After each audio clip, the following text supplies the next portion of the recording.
What's up, everybody? Welcome in to another episode of the 1796 Sports Podcast. Joined by Jim, as always, talking about yet another series loss for Tennessee baseball.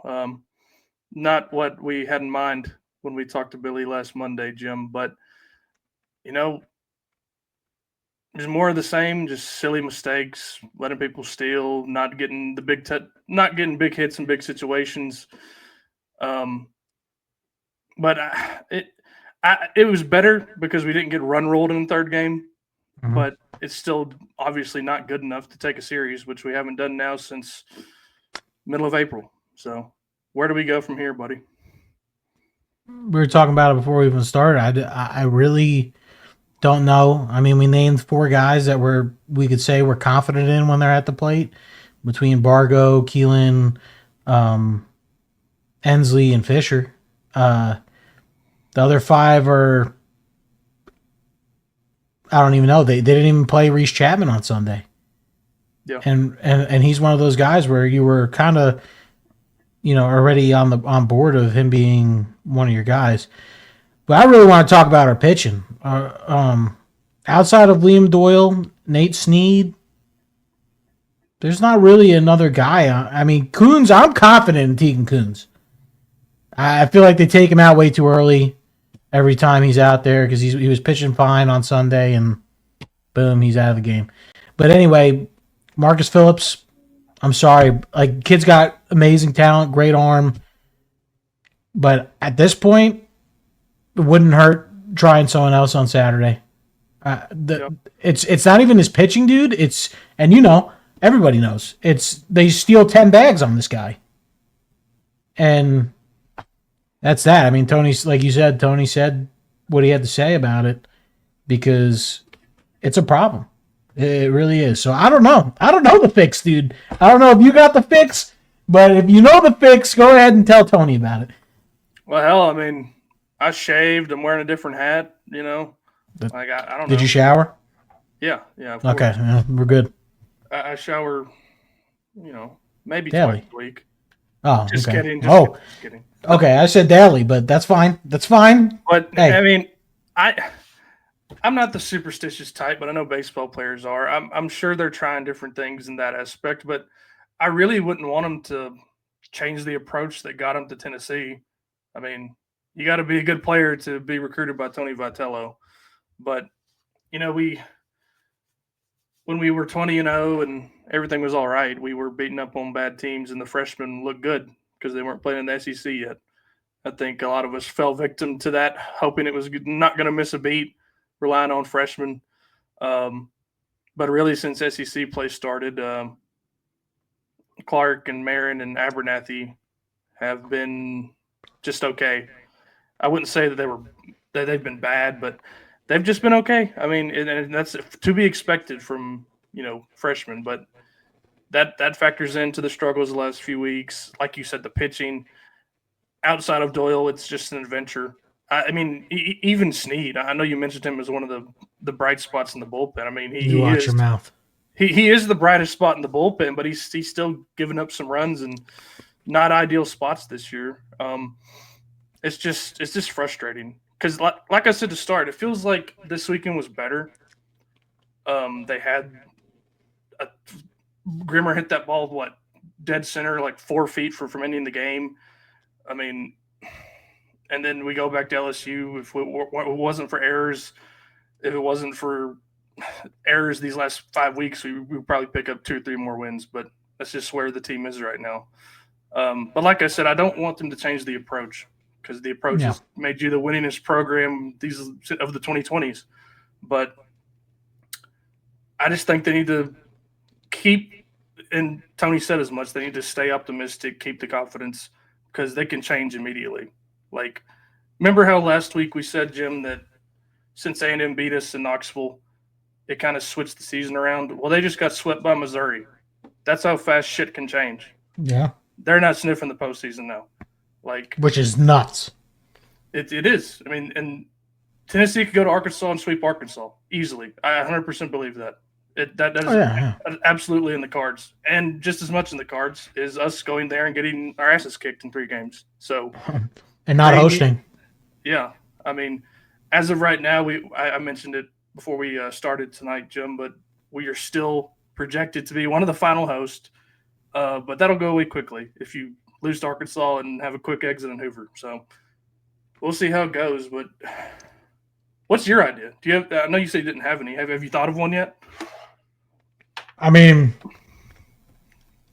outside of going outside the box Yeah. and completely changing things around and just trying something in Fayetteville, I don't know.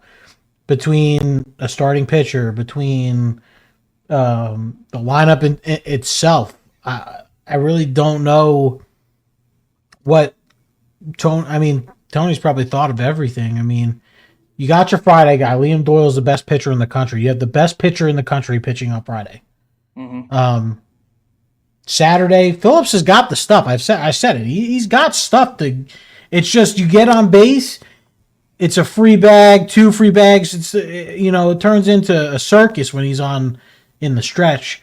So I think you got to switch your Saturday guy. Maybe that's a plan. Maybe you move. Maybe you move Teagan to Saturday, and move a bullpen day to Sunday, which I mean it is already. But do you have 2 bullpen days? Does someone have a magical comeback like Xander Sechrist and just become like, does Tegan Kuhn just become a Saturday guy and then they have 2 guys? I don't know. You don't know. Like you said, I mean, anything could happen. We didn't think Xander Sechrist was going to be the stud he was at the end of the year last year. Yeah, I remember. Not most people didn't trust Xander to go more than 2 innings on Sundays before the last month of the season. I mean, and he turned into prime Roger Clemens. I mean, shit like that happens. Yeah, I'm trying to find his name, but I don't know if he's redshirting or. But Siebert, what's his name? Anson Siebert. Yeah, where the fuck is that guy at? I'd imagine he's redshirting at this point. Dude, he's 6'10". He's catching balls for Tony in pregame warmups, and I'm like, yo, this kid was like the number 1 pitcher in the country. Like, yeah. Why are we not pitching him? I don't know. A lot of it, like I said earlier, with the position players who are freshmen, is just maybe he doesn't want to throw them to the dogs in the SEC, but I don't see how it could be much worse than what we've seen on Saturdays and Sundays this last month. I 100% think Marcus Phillips will not be a Saturday starter anymore. But just he can't. Not after what Tony said. He said Saturday has to be better. I don't give a shit who's pitching. So, Tony is not scared to curse in a press conference, but it doesn't happen all the time. He obviously knows that that's been a problem. Oh yeah, and maybe his stuff works better out of the bullpen. I don't know. It happened with Chase Burns. Maybe that's the key. That's what turned around the season in 2023. But I think Coons could start Saturday. I think Snead could be a starter and eat 4 or 5 innings. There's options to be had, and it's not the bullpen is talented. There's not many teams in America that wouldn't trade pitching staffs with Tennessee right now based on talent. It's either they're in their own heads or they've just been having horrid luck this last month. So, but I 100% believe a change will be made there. I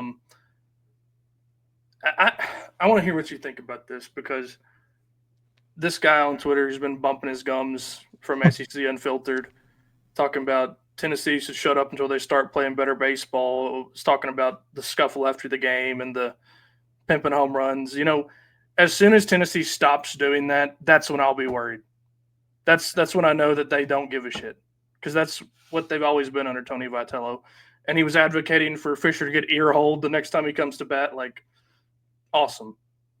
Grade A takes there. Yeah, let me tell you something about Chris Phillips. All right. That dude yaps his gums about all these things that he thinks he knows about. He has no clue. I met this guy outside of Bank of America Stadium before the NC State game last year, and dude had no idea where he was going, all right? So let me tell you something. Tennessee could talk that shit, all right? it's a 40-win program. The fact that we're talking about how Tennessee's not the team they were last year. You're missing Christian Moore, Blake Burke, Xander Sechrist. I mean, you name them all. No. Tennessee, when they're playing with passion, I wish they would play the way they play on Fridays when Liam Doyle's pitching. Because when Liam Doyle's pitching, he plays with an attitude, and the whole team plays like that. Yeah, they need to play like that all week. It's no coincidence that our best pitcher struts his ass off the mound every time he strikes out someone. Like, yeah, he's blowing kisses. Yeah, like that pumps everybody up. As soon as we stop doing stuff like that, we're like we don't have a chance. We have to carry ourselves like a defending national champ if we want to do it again. And you said something. You know, we're knocking on the door 40 wins again. We'll likely get it. Like, and we're talking, and I understand everybody's frustrated compared to compared to last year. This is pretty bad. But then you think, oh, last year was one of the best seasons in the history of college baseball. Yes. Like, this isn't as bad as people are saying, but it's still frustrating because I think that they could be closer to that if they just erase some of these silly ass mistakes. And, and Tony also said this in his comments after the game. There seems like they're pressing, especially with the runners in scoring position at the plate. Like, there's just something going on right now. Like, I don't know. Remember last year when Blake Burke would go the other way, like every single time there was a runner on base? Yeah. He would slap it to the left field. When he tied the game in the first game in Omaha, it was up the middle.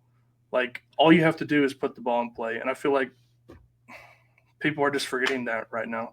I don't know. Something needs to change. I'm not a therapist or a psychiatrist, but it just seems like they're pressing, and Tony said as much. So I think the team's playing fine. Like you said, it's just these little mistakes, base running mistakes, curly little bobble. I mean, you don't bobble that on Friday, you win the LSU series. Yeah. And it's just, there's plenty of baseball being left to play. And, I'm not really worried about this team. This team could beat anybody.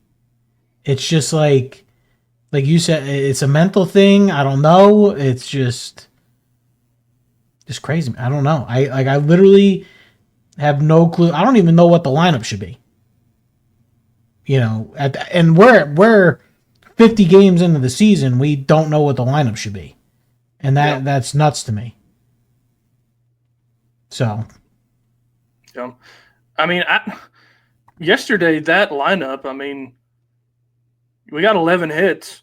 You left a shitload of people on base, obviously, but you had traffic on the bases all day. Like, it seemed like a decent lineup. They were just missing the big hits, the crooked numbers. They only got one crooked number all day, and that was because Fisher cranked one about 420 feet in the sixth inning. Like, I think it's a decent lineup, the one they put out yesterday, Jim. Like, Grimmer, I know he was, 1 for 5, but he had good at-bats. He only struck out once. Almost ended the game. Yeah, for a guy that got thrown into the lineup, he did okay, in my opinion. Clark, a double and a walk. Like, that's fine. Hit by pitch. Yeah.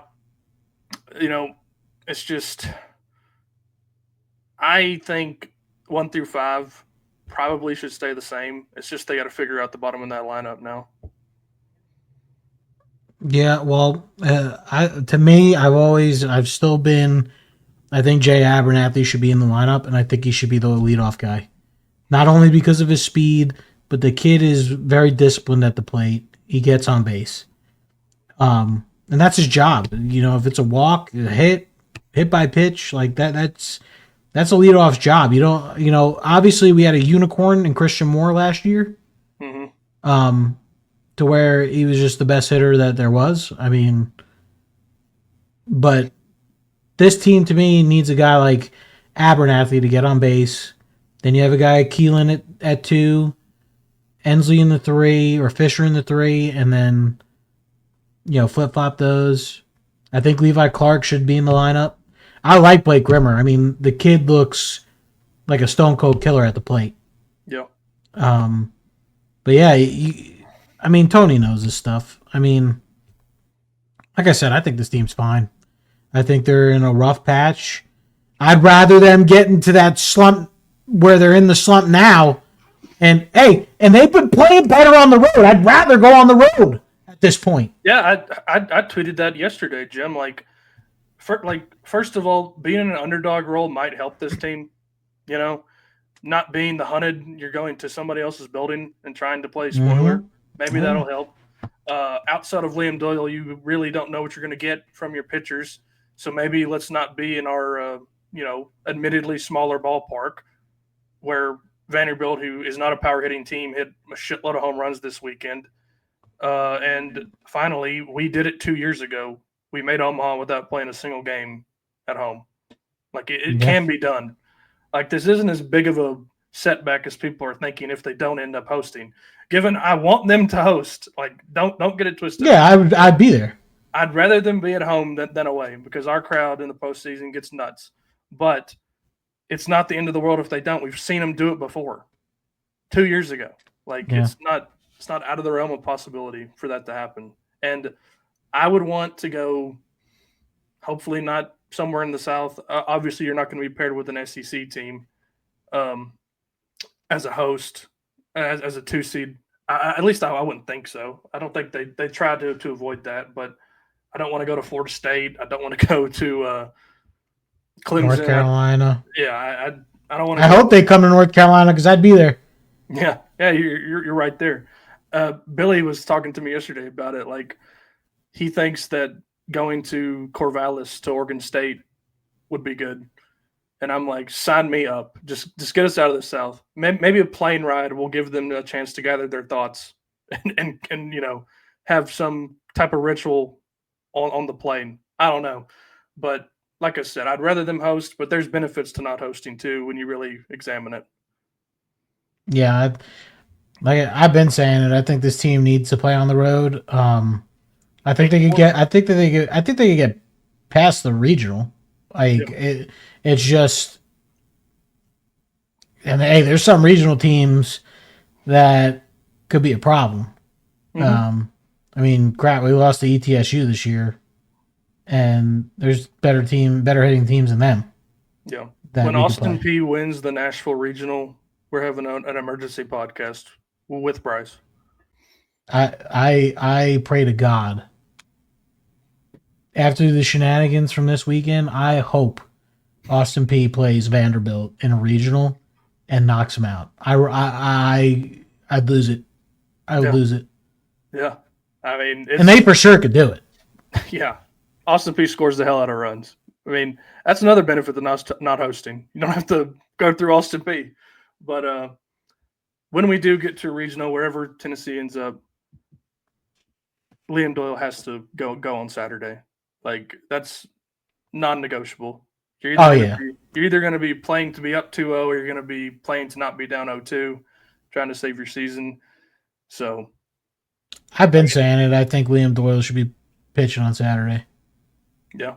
I mean, when you're facing, especially in the SEC, you're playing, you're going to be hitting against good pitchers day one and day two against most teams.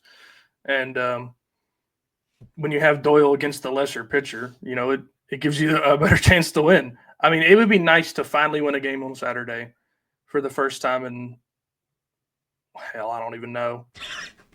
Like, since the Alabama series or the South Carolina series. I don't know how long it's been. I don't remember the breakdown of every series loss, but it's been a while. I mean, anything to tinker around to change the vibes, it's got to be done. Like, it just is that something has to change. And we already talked about the attitude he brings on the mound. It's just, I don't know how to carry that over into all 3 games of a series or all however many games of regional Tennessee makes it to, but it's got to happen. They have to get their swagger back. Yeah. They need someone and Fisher tried. He tried on where he after he was talking that shit, tying the game 1-1. He tried. You see him like telling the crowd, "Let's go, get into it." Yeah. And I'm telling you, hey, and you got obliterated for it on Twitter. the home environment has been ass. And I don't know if it's from moving the students over, That's a big deal. Yeah. but something happened, and it'll change when. I mean, after the renovation, it'll be an electric environment regardless. I mean, that place is gonna be absolutely beautiful after it's done. Yeah. But dude, I don't know what's going on with the home environment. That's why I'm saying I'd rather play on the road right now because this team plays with somewhat of a pulse on the road. Yeah. I mean, I went Saturday when we lost 10-6. I mean, when you walk in the home plate, the actual building around home plate, the actual stands, you have to walk through a maze of fences with tarps over them, and then it's a log jam because there's concession stands right there. So people are already pissed before they even get in the stadium, just because of the renovations going on. Um, and then the concourse is tiny. The stadium right now doesn't fit the interest in the program, and like you said, next year it'll probably be fine. They'll probably do a lot to expand and get some of the geezers out from behind home plate and up in those boxes. Maybe that'll help. But I'm hoping people get rid of their season tickets so I can get some. yeah, I mean, if people want to give up on them, that'll just lower the prices for the fans who were there when they were on the come up. I mean, that's a big part of it too. When there's this much interest, the best tickets go to people with the most money, and a lot of times the ones with the most money, the wine and cheese crowd, you know, aren't the most vocal fans. It's like that section in Neyland behind the bench, Tennessee's bench. You know, it's not even full for the most part at a lot of games. Sad too, because I've sat there and I've said it multiple times about the football seats. Is when I sat there, I would rather be up in my section in QQ Yeah, because you get rowdy up there. yeah. That down in the bottom, everyone's sitting down. Down in Good the first down. yeah Yeah. the Hey, get my wine. Need my wine. the wine and cheese section is not it. The most of the lower bowl is good, and they stand and they get into it, especially the south end zone. But that section is annoying, and that's I love Denny for what he's done for the whole program, but some of the stuff he does, ticket wise, is just it doesn't vibe with me. Especially when he moves students further away from where the action is happening.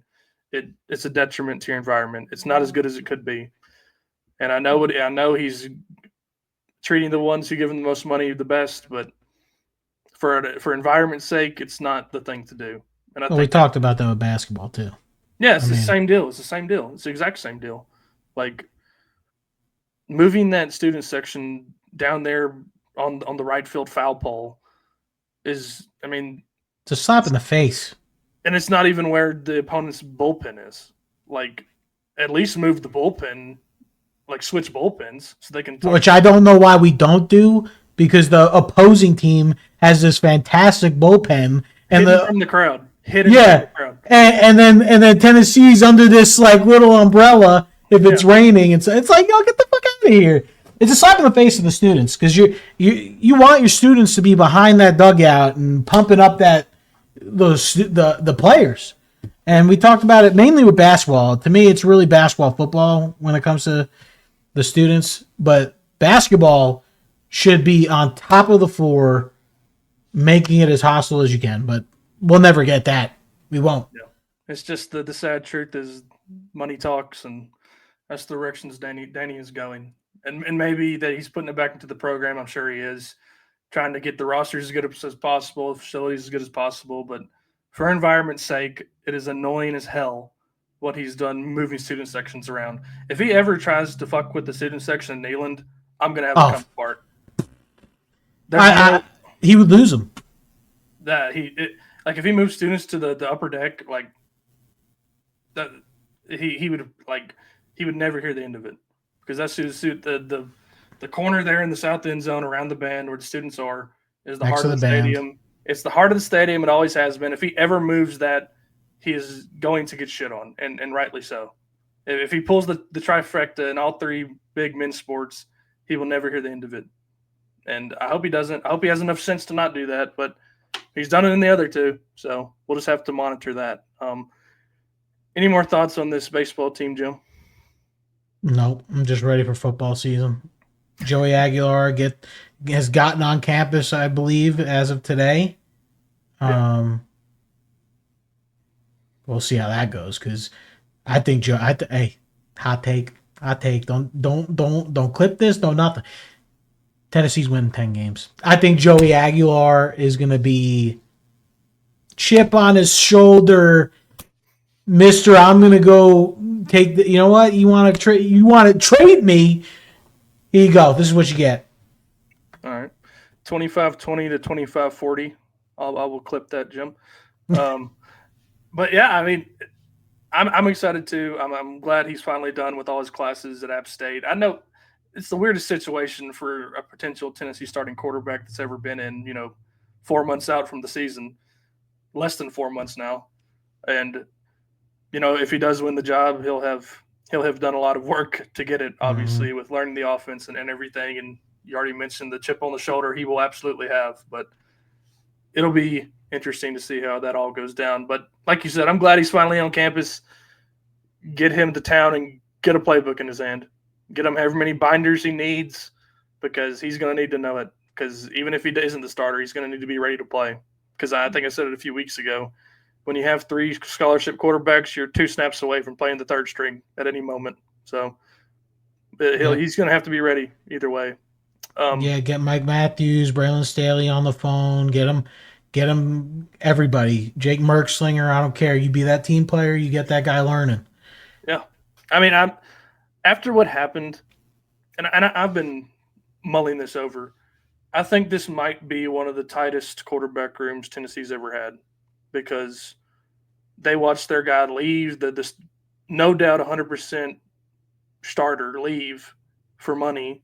Slapped the school in the face, slapped the team in the face on his way out. Mm-hmm. And now these 3 guys in that room now are being talked about like they're, walk-on high school quarterbacks who nobody wanted. And whoever comes out of that room, I think the other 2 will be behind them 100% because they all 3 seem like, at least the 2 that are here, I don't know much about Joey yet, or his demeanor, but the 2 that are here, they love Tennessee. I 100% believe that. And Joey, I'm sure he loves Tennessee too for giving him a chance to come and win the job. But they're going to be tight-knit. And you could say this about the whole team too.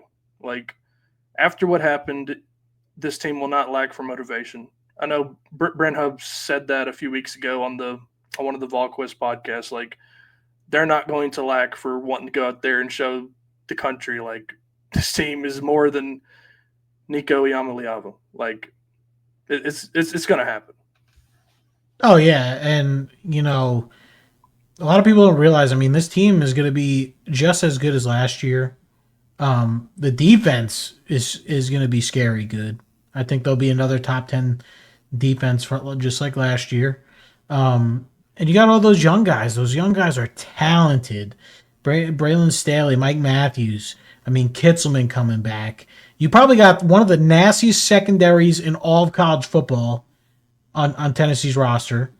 And like you said, I mean, all 3 of these quarterbacks everyone's doubting them. Every single, not only Jake, not only George, but even Joey. I mean, they got to rally around each other because I'm thinking about if I was Jake, but like, Joey's probably going to start. I mean, he's making the money. He's going to be playing. But it's hard to say. Even though Joey's the veteran, Jake, take him under your wing, teach him this offense, and it won't take Joey long to fall in love with Tennessee because Tennessee, we saw it with Nico. We protected him. We treated him as our own child. Yeah. And then you slap us in the face, you're done. Now Joey's coming in and everyone's gravitating around him. They want him to be the guy. And they will. You know it. Tennessee fans, watch Joey throw for 300 yards against Syracuse. Watch what fucking happens. Yeah. That first home game against, hell, I don't even remember who he played. Georgia. No, Oh, the first one against the that nobody team. Yeah, yeah, yeah. yeah. That first home game will be just a celebration of Joey if that happens or whoever is the quarterback. Like it's like all that happened, and I'm really tired of talking about it. Like I'm done with Nico, but he had every opportunity to be a great quarterback this year. Even I don't care what our fan base says. I think he did fine last year. He was coming into his own. He took his lumps. He was set up for a great season this year. I 100% believe that. And Me then too. Yeah. he wants to go and try to get a couple more zeros on his contract or a bigger number on the front end of the contract. Like, forget it, you're gone. But being Tennessee's quarterback is one of the easiest jobs fan wise. If you throw for 200 yards a game and don't turn the ball over, people are going to love you. I think Joey's going to do just that. I really do. He did a lot, and I understand the turnover thing with him, but he was asked to throw a lot back at App State. Like, I mean, he threw the ball. I think there was one game where he threw the ball like 57 times. Yeah, Like, they slung the ball around there. listen, I could do Nico's job and go hand the ball off to Dylan Sampson. I mean, I could do it too. I could throw a 5-yard slant. I could do it. I think Joey's going to be just fine. I think as long as he learns the offense, people are going to sleep on Tennessee all they want. I already said it. Tennessee's winning 10 games this year. They're winning 10 games. I don't care what anyone says.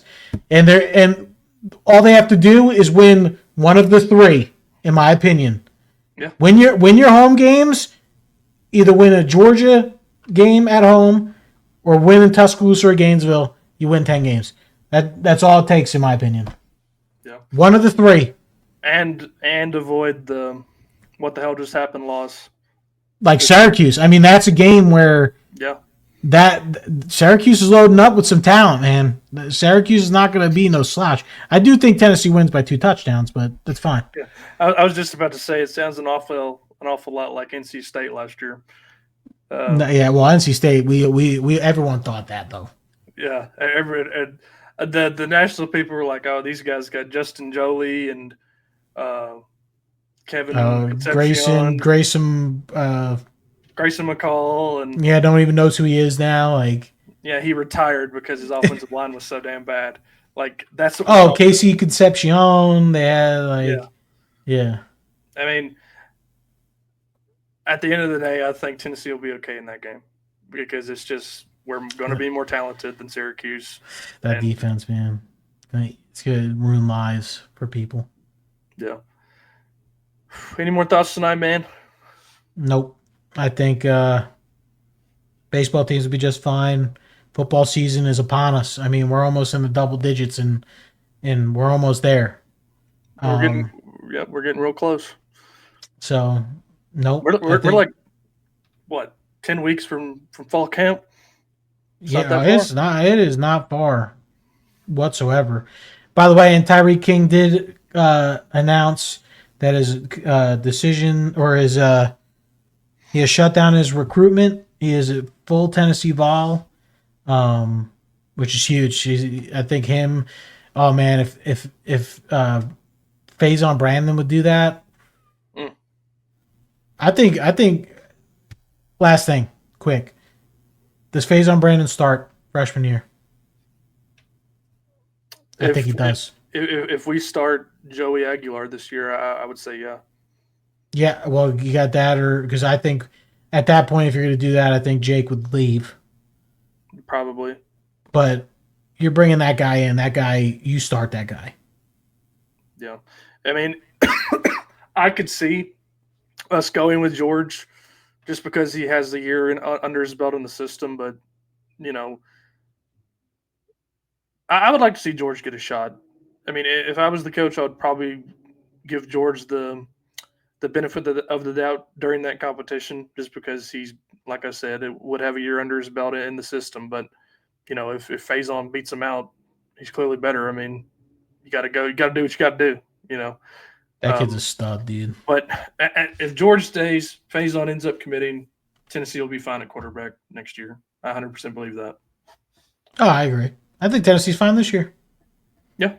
I mean, so I don't think and you talked about it. People are underestimating how good the team is outside of quarterback, and you know they can do that if they want to. But they got a bunch of young studs. Hopefully, they're studs, hoping to prove themselves, and getting rid of some of these guys that were there just because they were older. And that's what we begged for after we got our ass kicked by Ohio State. So I'm happy to see him doing it. So, any more thoughts? Go Balls, baby. Go Balls.